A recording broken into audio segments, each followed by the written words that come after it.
Olá, iremos iniciar agora a apresentação do seminário, que tem como tema empréstimo, comodato, mútuo e do depósito. O grupo é formado por Laís Lima, Tatiane Bezerra e Vanessa Beatriz. Para iniciar as apresentações, iremos falar um pouco sobre o contrato de empréstimo. Contrato de empréstimo. O contrato de empréstimo pode ser conceituado como um negócio jurídico pelo qual uma pessoa entrega uma coisa a outra de forma gratuita, obrigando-se esta a devolver a coisa emprestada ou outra de mesma espécie e quantidade. O contrato de empréstimo é um exemplo claro de contrato unilateral e gratuito, abrangendo duas espécies, o comodato e o mútuo. Comodato é uma modalidade de empréstimo gratuito para produtos não fungíveis, ou seja, que não pode ser substituído.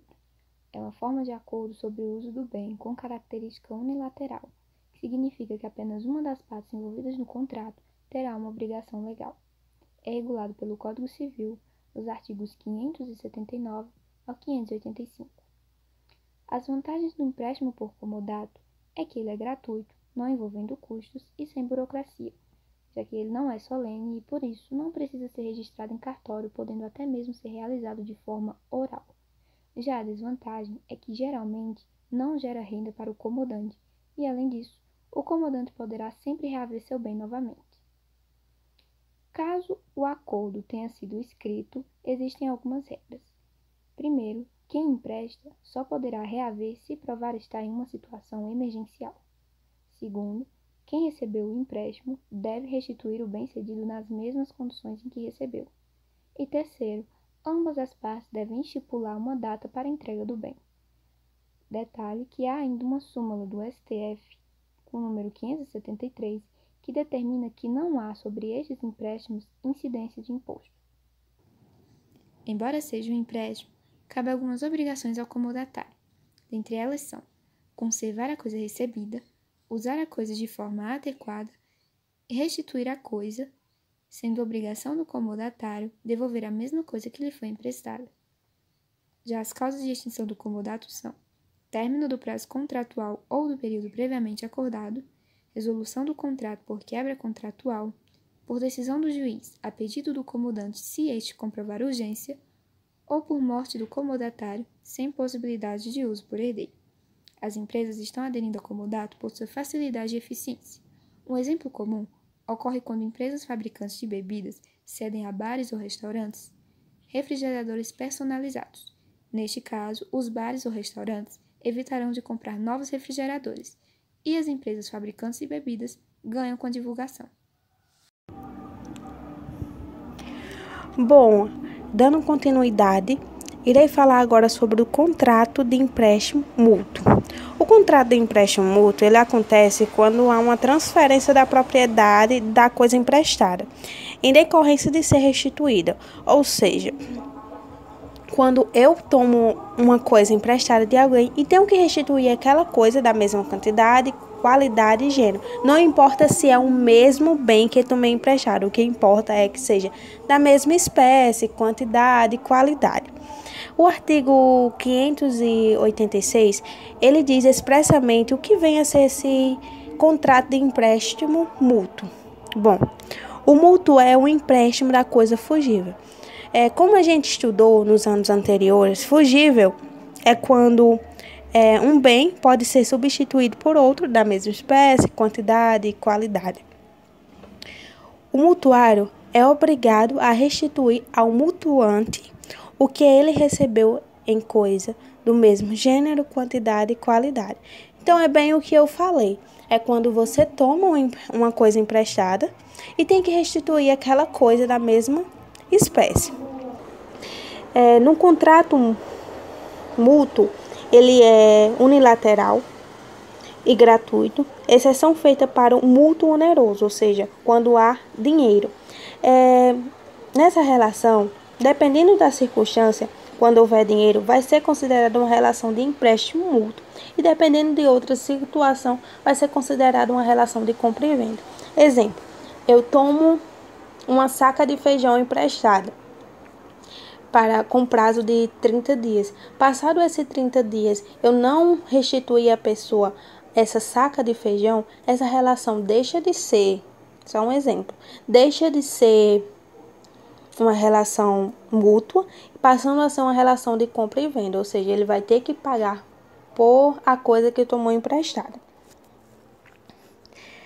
O mútuo oneroso é permitido em nosso direito, desde que, por cláusula expressa, se fixados os juros em empréstimos de dinheiro ou de outras coisas fungíveis, desde que não ultrapasse a faixa de 12% ao ano.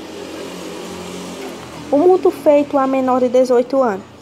O mútuo feito a menor de 18 anos, dependendo da circunstância, da situação, ele vai ser legal.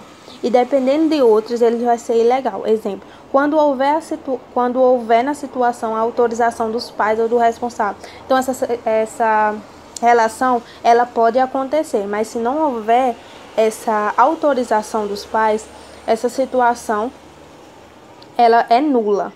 Ou seja, não pode haver uma relação de empréstimo mútuo com menores de 18 anos. Só se houver autorização dos responsáveis ou dos pais. No entanto, os juros cobrados que constam nesse documento devem estar relacionados com alguma taxa em vigor, tal como a taxa Selic, não sei como se pronuncia, desculpe. Por exemplo, esse tipo de contrato envolve duas partes, o mutuante e o mutuário. O mutuante é quem disponibiliza os recursos, empresta os recursos, e o mutuário é quem recebe, pega emprestado a coisa.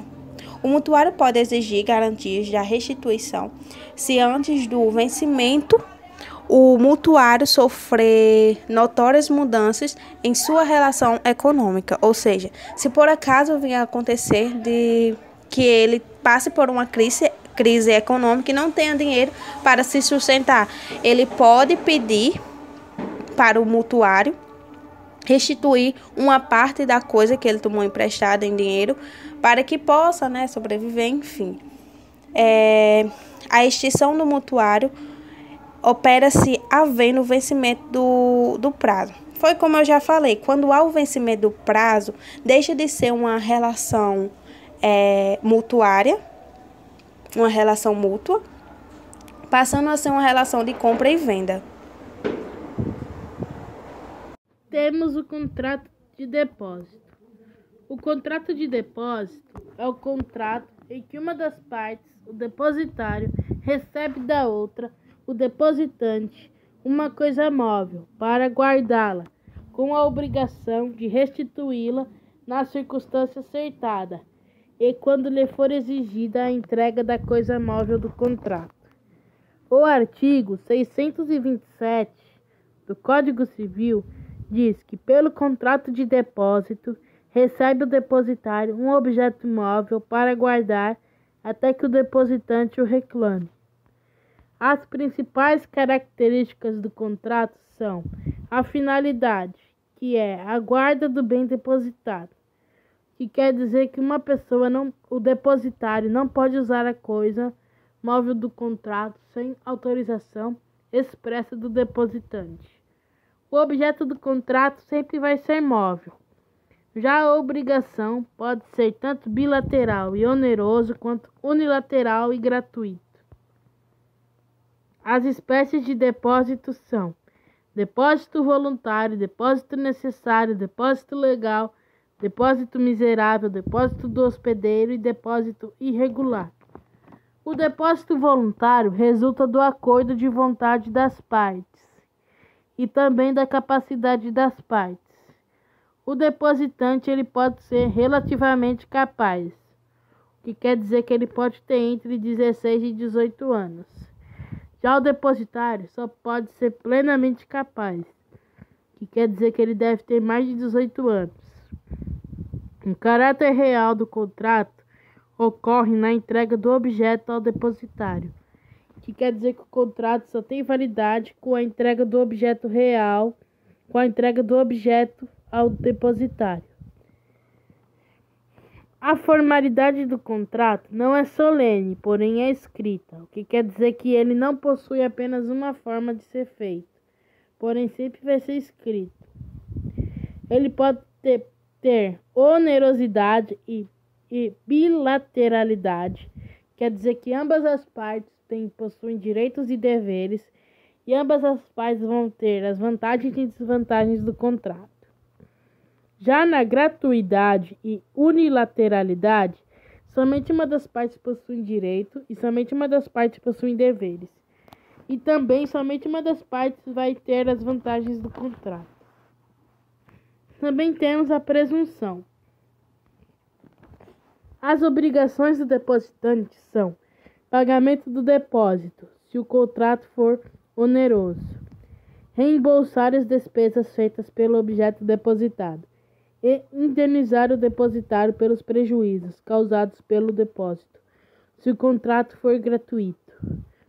Já as obrigações do depositário são guardar as coisas, conservar a coisa e restituir a coisa. O depósito necessário ocorre de imposição legal ou premido de necessidade. Temos o depósito obrigatório. O depósito legal ocorre quando uma pessoa encontra um objeto na rua e guarda até que o dono desse objeto venha pegá-lo. O depósito miserável ocorre por ocasião de alguma calamidade, como um incêndio, inundação, o naufrágio ou até o saque. O depósito de hospedeiro ocorre nos hotéis, quando os hóspedes ou viajantes deixam suas bagagens para cuidados dos funcionários do hotel.